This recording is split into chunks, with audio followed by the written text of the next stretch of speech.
এদের বাড়ির উঠানে এত সুন্দর মানে ফুলের বাগান, বিভিন্ন রকম ফুলের বাগান।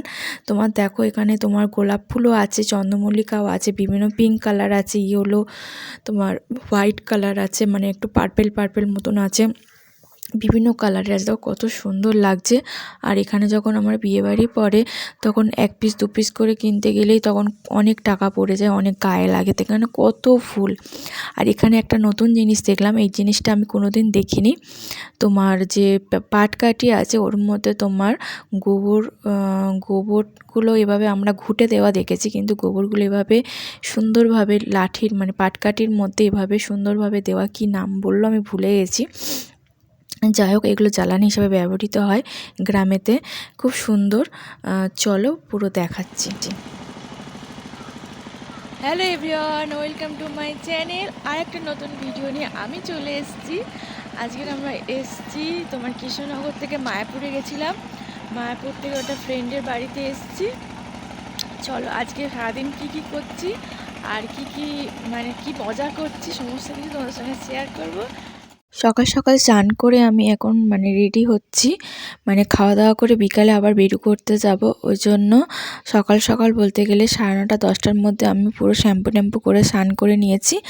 আর এখানে রান্না বান্না হচ্ছে। আর আমি প্রথমে সকালবেলায় উঠেই বলছি, এখানে প্রচুর কলা বাগান দেখলাম, কলা গাছ মানে প্রচুর কলা চাষ হয়, কলা বাগান। তা আমি বললাম যে কলা পাতায় ভাত খাওয়ার কথা বলছিলাম, মানে কলা পাতায় ভাত খেতে ভীষণ ভালো লাগে। ছোটোবেলায় যখন বিয়েবাড়ি যেতাম বা কোনো অনুষ্ঠান হতো, কলা পাতাতেই ভাত খাওয়া হতো। ওই জন্য সকাল সকাল বলতে গেলে দাদা কলা পাতা কেটে নিয়ে চলে এসছে বাগান থেকে। আর কলা পাতায় ভাত খাওয়া একটা অন্যরকম অনুভূতি, অন্যরকম একটা স্বাদও লাগে।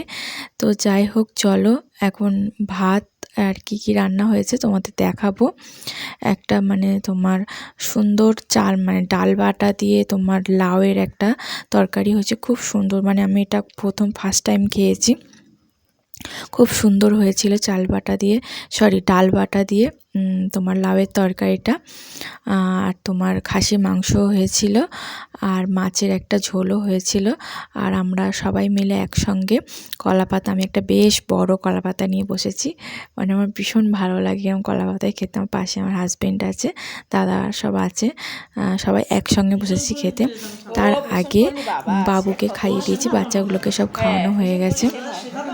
আর একটা মাছের ঝোল হয়েছিল, সেটাও খুব টেস্টি হয়েছিল। মানে এখানে যেহেতু একদম জমি থেকে বা বাগান থেকে তোলা সবজি, কোনো রকম সার নেই, তো মানে ওই জন্য খুবই টেস্টি। আমরা যে কোনো জিনিস সবই কিনে খেতে হয়, মানে সবই সার দেওয়া জিনিস যাকে বলে। আর এখানে সবই বলতে গেলে চাষের, নিজেদের পটল থেকে বেগুন থেকে উচ্ছে সমস্ত কিছু কিন্তু সবই চাষের। আর খাসির মাংসটা তো অসাধারণ হয়েছিল। তারপর ঘুম থেকে উঠে মানে খাওয়ার পর একটু রেস্ট নিয়ে ঘুম থেকে উঠে আমরা টোটোয় করে যাচ্ছি তোমার বাংলাদেশের বর্ডার দেখতে। ফার্স্ট টাইম, মানে অনেক দিনের ইচ্ছা ছিল বাংলাদেশের বর্ডার দেখতে যাব। তো অবশেষে ওখানে যেহেতু ভিডিও অ্যালাউ নেই, ওই জন্য আমি ভিডিও তেমন করতে পারিনি, জাস্ট যাচ্ছি ওখানে। এটাই খুব ভালো লাগছিল, আনন্দ হচ্ছিল। বাংলাদেশে বর্ডার দেখতে যাব, কাঁটাতারের বেড়া ছোটোবেলায় বইয়ে পড়েছি, বাট আজকে দেখতে যাব। আর ওখান থেকে একটা পার্কেও যাব, খুব সুন্দর একটা পার্ক ওরা বলছিল। আর এটা পুরো কৃষ্ণনগর থেকে নেমে 2 থেকে 3 ঘন্টা এখানে আসতে হয়। আর সাইডে দেখো টোটোয় করে যাচ্ছি, পুরো ধান জমি, সর্ষের ক্ষেত পুরো ভর্তি। এখানে বেশিরভাগ সবজি চাষটাই বেশি হয় এখানে। চলো এখানে যাচ্ছি, তারপর গিয়ে তোমার সাথে আবার কথা বলছি।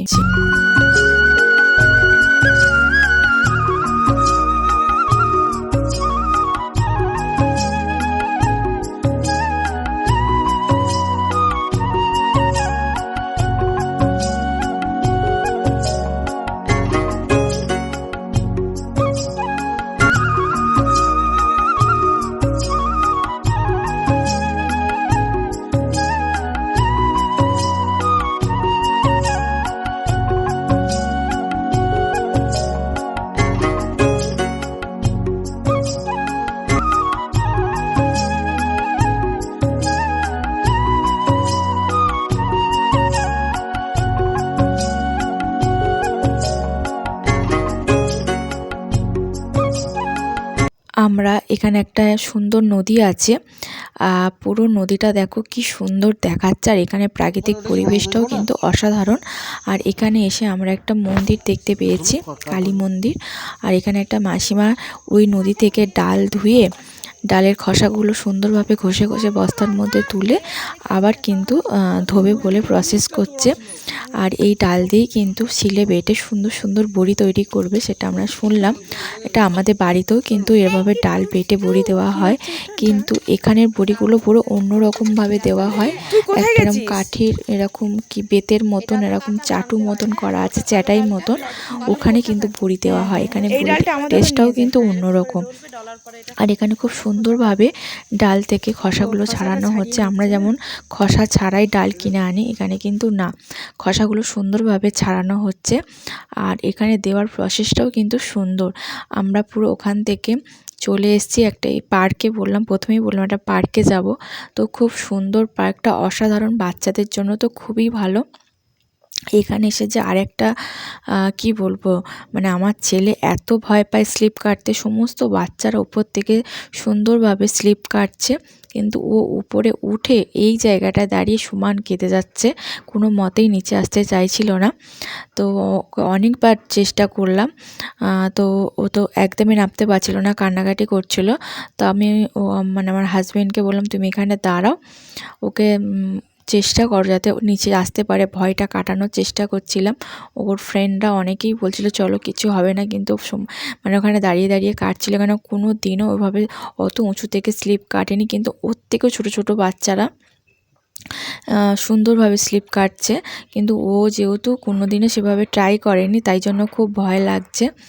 তারপরে অনেকবার চেষ্টা করার পর অবশেষে কিন্তু ওখান থেকেও স্লিপ কেটেছে, তবে এত পরিমাণ স্লিপ করেছে, মানে তারপর তো বাড়ি আসতেই চাইছিল না। এখানে ও যেহেতু স্লিপ করছে, ওখানে বাবা আছে, অনেকেই আছে, দাদারা আছে, ওই জন্য আমি এই সাইডে চলে এসেছি। এখানে এসে একটু ভিডিও বা ফটোশ্যুট করছিলাম। আর দেখো যে কুর্তিটা পরেছি, এটা আমার হাজব্যান্ড অ্যানিভার্সারিতে দিয়েছে, কেমন হয়েছে অবশ্যই তোমরা কিন্তু জানাও। আমি পরেছি কুর্তিটা, এখানে এসে ফার্স্ট টাইম পরলাম। আর এখানে এত সুন্দর গার্ডেনগুলো দেখছিলাম ঘুরে ঘুরে, খুব সুন্দর এখানের মানে এখানে পরিবেশটাও খুব সুন্দর। আর এমনি তোমার জমি সবজি চাষ হয়, তারপর তোমার সর্ষে, সব কিছু এখানে চাষ হয়। এখানে প্রাকৃতিক পরিবেশটাও অন্যরকম, মানে খুবই ভালো লেগেছে আমার। আর এখানে মানে যে গার্ডেনটা মানে পার্কটায় এসেছি, চারিদিকে খুবই পরিষ্কার পরিচ্ছন্ন। মানে ফ্রেন্ডের বাড়িতে আর 2-3 দিন থাকা হবে, এখান থেকে আবার গিয়ে মানে আমাদের সোনারপুরে যাব। সোনারপুর থেকে আমাদের গ্রামের বাড়ি সুন্দরবনে যাওয়া হবে। তার জন্য মানে খুবই বলতে গেলে ঘোরার পুরো একদম মুডে আছি, খুব সুন্দর একটা দিন কাটছে। এখান থেকে মায়াপুর থেকে এখানে এসেছি, কৃষ্ণনগরে এসেছি, এখান থেকে আবার গ্রামের বাড়ি যাব। তার জন্য দেখো আমার ছেলের অবস্থাটা দেখো, মানে যেসব ভয় পেত আর সেই সব ভয় সব চলে গেছে, যেসব মানে দোলনায় উঠতে চাইতো না, স্লিপ করতে চাইছিল না, সেই সব ও সব ভয় কেটে গেছে। এখানে এসে দারুণভাবে আমরা কিন্তু সবাই খুব এনজয় করছি।